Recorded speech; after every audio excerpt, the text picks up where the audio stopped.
Ever wished you could just, walk into a room and remember everyone, names, details, everything? Oh, Or, say, absorb really complex stuff for work or studying, like, effortlessly? yeah, that's the dream for many people. Well, it sounds like a superpower, but maybe it isn't. Yeah, It seems to be a skill really rooted in how our brains actually build memories, specifically through this process called elaborative encoding. that's exactly right. Elaborative encoding is, well, it's fundamental. It's how we create strong, lasting memories. It's much more active than just letting information wash over you. Right, you're sort of engaging with it. Precisely. You're weaving it into what you already know. Okay, so on this deep dive part of our Science Corner series, really exploring cognitive science, we're going to get into the nuts and bolts of this elaborative encoding and the memory techniques that use it. Hmm. We've gathered quite a bit of information from the basic memory science right through to practical exercises. The goal really is to pull out the key insights and show you how this knowledge could actually be a bit of a game changer. Yeah, we want to go beyond just defining it. We'll look at why it works so well, the mechanisms behind it, and importantly, give you some concrete strategies you can try out pretty much straight away. Okay, great. So let's get down to it. What is elaborative encoding exactly? Sounds a bit technical. It can sound that way, but the core idea is actually quite intuitive. It's basically the mental process of linking new information to knowledge you already have stored away. Okay. So instead of just trying to brute force memorize something on its own. Right, you connect it. You build bridges to things you already understand. Yeah. Think of it like, well, less like just memorizing a phone number and more like understanding why that number connects to a specific person, their house, maybe a memory associated with them. That connection idea feels central. Yeah. I saw it described as like creating a rich, interconnected web in your mind, not just isolated facts floating about. That's a perfect analogy, a mental ecosystem almost. And, it's likely something you're already doing to some extent, maybe without labeling it. Well, have you ever learned something new and immediately thought, oh, that reminds me of? Yeah, happens all the time. That's your brain. It's naturally trying to make those links, to encode elaboratively. We found a really good example for remembering names, like the name Hunter. Picturing Elmer Fudd, the cartoon Hunter. Yes, that's a classic example, but it's not just the visual, is it? No, the sources emphasized adding more, Yeah. like sounds, feelings. Absolutely. The more sensory details you layer on, the sound of his voice, maybe the smell of gunpowder, the feeling of the cartoon, the richer the memory trace becomes. Making it slightly weird or exaggerated often helps too. Makes it stick better. It really does. And this isn't just for names. You can apply this to, well, pretty much any kind of information you want to remember. Okay, so that brings us neatly to the power of association, this kind of mental free-for-all, where one thing leads to another. Exactly. That's fundamental. You hear red, your mind jumps, stop sign, apple, fire engine, Yeah. whatever your personal links are. That immediate linking of a word or concept to examples and meanings is a basic form of elaborative encoding already happening. And it works with sounds, too, something called a echoic elaboration. Yes, echoic elaboration. Connecting sounds to existing knowledge, like the sound, whew. Instantly, a dog comes to mind. Right, because that sound image link is already incredibly strong in your brain. So leveraging these strong pre-existing connections makes the whole encoding process smoother, more efficient. Okay, so we've got imagery, we've got sound, but elaborating goes beyond just sensory stuff, doesn't it? There's this idea of elaborating organization. Precisely. This is where you consciously use memory tools, mnemonic systems, to structure the information. Think of things like the memory palace or the method of loci, as it's also known. Where you mentally place items in familiar locations. Exactly. Or peg word systems, where you link numbers to rhyming words to create hooks for information. Even the PAO system, person action object. These are all ways to organize and elaborate. And it was really interesting that you can apparently combine these, like elaboration inside of elaboration. That sounds powerful. Oh, it is. You can layer these techniques. For instance, you could be in a specific room of your memory palace, and within that room, use a peg word association to remember item number 3 on a list you've placed there. Wow. Okay. So you're creating multiple ways to get back to the information. Exactly. More retrieval cues, more pathways. It makes the memory much more robust, less likely to be forgotten. Then there was this other angle, elaborating your state. This isn't about the info itself, but your mindset. Yes, your physical and mental state when you're learning, when you're encoding, it matters quite a bit. Being relaxed, focused, present at all helps your brain process and encode more effectively. So, like, taking a few deep breaths before you start studying could actually help your memory. It could indeed. It helps clear the mental clutter. And while minimizing distractions is good initially, it's also useful to eventually practice recalling the information in different How environments. is that? It makes the memory more flexible. Your brain learns it's not tied to just one specific quiet room. You can access it anywhere. It's a kind of mental simulation. Got it. And then the crucial follow-up, Hmm. elaborating memory consolidation. What happens after you've learned something? Yes, consolidation is key. That's the process where those fresh, maybe fragile memories become stable and long-lasting. And sleep is absolutely vital for this. That's when the brain replays things. That's the theory.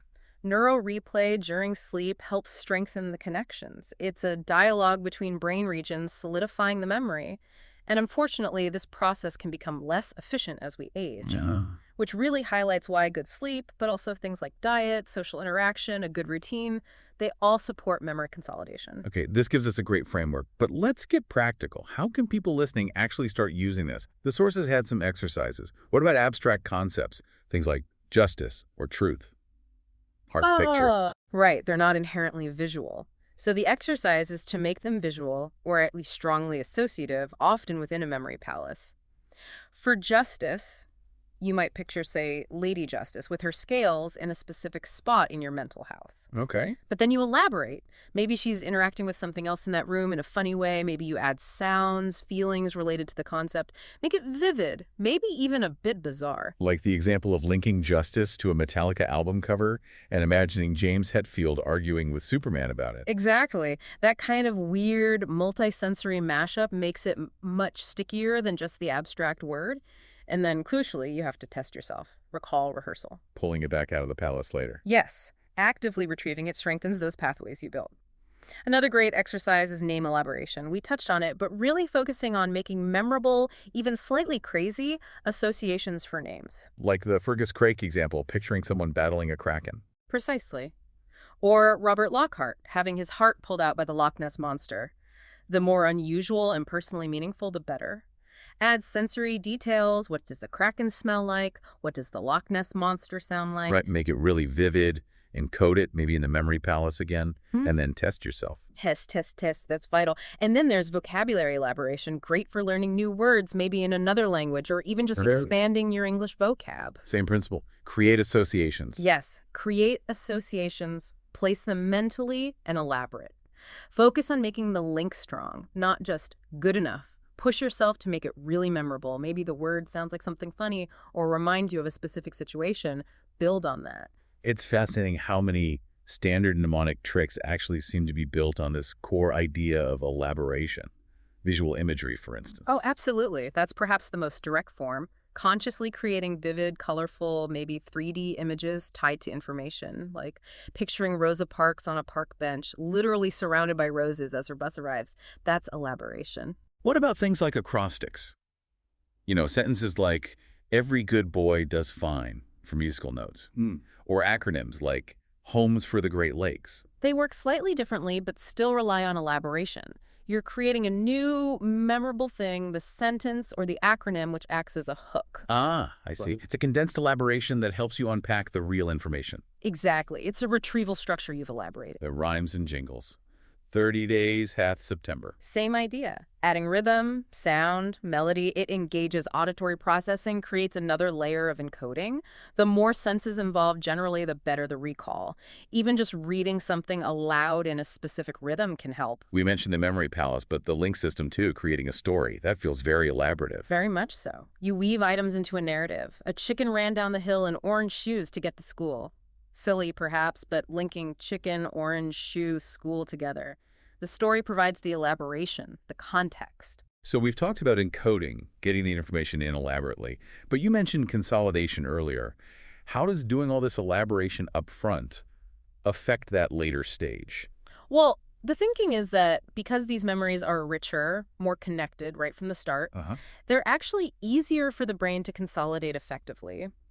The hippocampus, which is key for initial learning, has more to work with when guiding that information into the neocortex for long-term storage. So strong encoding helps strong consolidation. It seems that way. That neural replay during sleep likely works better with well-elaborated memories. And connecting to existing knowledge, a core part of elaboration, also speeds up consolidation if it's better into your existing mental framework. And to really lock these memories in, long term, we need spaced repetition, Yeah. reviewing things over time. Absolutely essential. You can't just encode elaborately once and expect it to stick forever perfectly. Reviewing at increasing intervals, maybe after a day, then 3 days a week, 2 weeks a month, and so on, is crucial for strengthening that memory trace. And you adjust based on how well you remember it. Exactly. If it's easy, push the next review out further. If it's shaky, review it sooner. Software like Enki automates this, but you can do it manually too. Okay, so sort of recap the big picture. Yeah. What are the main benefits people get from really leaning into these elaborative techniques? Well, the upsides are pretty significant. First, deeper understanding. You're not just memorizing, you're connecting concepts, seeing relationships. Right, better recall too, presumably. Definitely. More connections mean more ways to retrieve the information. It can also boost problem solving and creativity. You get used to making links, sometimes unexpected ones. That makes sense. And even communication can improve. If you think in relatable associations, it can be easier to explain complex ideas to others. Are there any downsides or things to watch out for? Well, yes, it can be more time-consuming upfront compared to just rote learning. There's effort involved in creating those associations. Yeah. You could potentially get cognitive overload if you try to elaborate on too much information all at once. You need to pace yourself. And, importantly, you need to make sure your initial understanding and the connections you make are actually accurate. Oh, right. Elaborating the wrong information wouldn't be helpful. Precisely. Garbage in, elaborated garbage out, essentially. So, for someone wanting to get better at this, what are some practical tips? Okay. Well, breaking down complex information into smaller chunks is always a good start. Don't try to swallow the whole elephant. Right. Actively try to build mental models or draw diagrams. Visualize the information. Attaching emotion helps too make the associations funny or dramatic or personally meaningful. And talk about it. Discussing what you've learned with others forces you to retrieve it, explain it, and you might even get new connection ideas from them. This has been incredibly useful. It really paints a clear picture of how actively engaging with information, making those connections, is so much more powerful than passive learning. It's not just about memory, but deeper understanding. Indeed. It's about constructing knowledge, not just receiving it. Weaving new threads into the tapestry you already have. So a final thought for everyone listening. Now that you've heard about the power of making connections for memory, how might you use these ideas? Not just for facts and figures, but maybe to understand the world more deeply. Could deliberately looking for unusual links between ideas unlock more creativity for you? What new connections will you try to build today?